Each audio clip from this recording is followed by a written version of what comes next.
మీరు ఒక్కసారి గత ఆ ప్రభుత్వంలో చూసుకుంటే ఒకటో తారీఖు శాలరీలు ఇచ్చేటువంటి పరిస్థితి ఉండేది కాదు.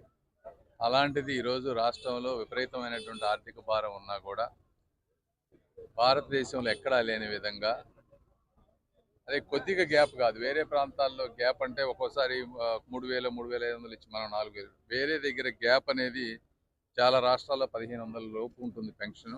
పక్క రాష్ట్రంలో 2,000 చిల్లర ఎంత ఉంది. అంటే దాదాపు 100% డిఫరెన్స్ తోటి ఇస్తున్నటువంటి ఏకైక రాష్ట్రం. దివ్యాంగులకి ఆల్మోస్ట్ 6,000, పూర్తిగా బెడ్ రిడన్ అయితే 15,000 రూపాయలు.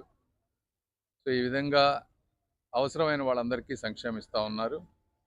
అదేవిధంగా ఒక 86 మందికి కొత్త పెన్షన్లు కూడా ఈ రోజున ఈ 1వ తారీఖున శాంక్షన్ అయినాయి. ఒక గుంటూరు ఈస్ట్ తీసుకుంటే 25,000, అంటే దాదాపు 10 కోట్ల రూపాయలు, 11 కోట్ల దగ్గరగా.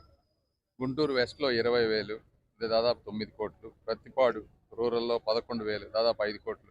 మొత్తం 25 కోట్ల రూపాయల పెన్షన్ ఈరోజు ఈ 3 కాన్స్టిట్యున్సీలు ఇవ్వడం జరుగుతూ ఉంది. వాళ్ళందరూ ఆనందంగా ఉన్నారు. ఇంతకుముందు ఎక్కడైనా సరే పెన్షన్లు అర్హులు కాకుండా తీసుకున్న వాళ్ళు ఉంటే దయచేసి వాళ్ళు కూడా ఇలాంటి వాటిని సహకరిస్తే ఇంకా అర్హులు అయిన వాళ్ళందరికీ, కొత్త వాళ్ళకి, విడోస్ అయిన వాళ్ళకి కానీ ఇంకోళ్ళకి కానీ ఇవ్వడానికి మాకు ఆస్కారం ఉంటుంది. కాబట్టి వాళ్ళు కూడా సహకరించాలని కోరుకుంటా ఉన్నాం.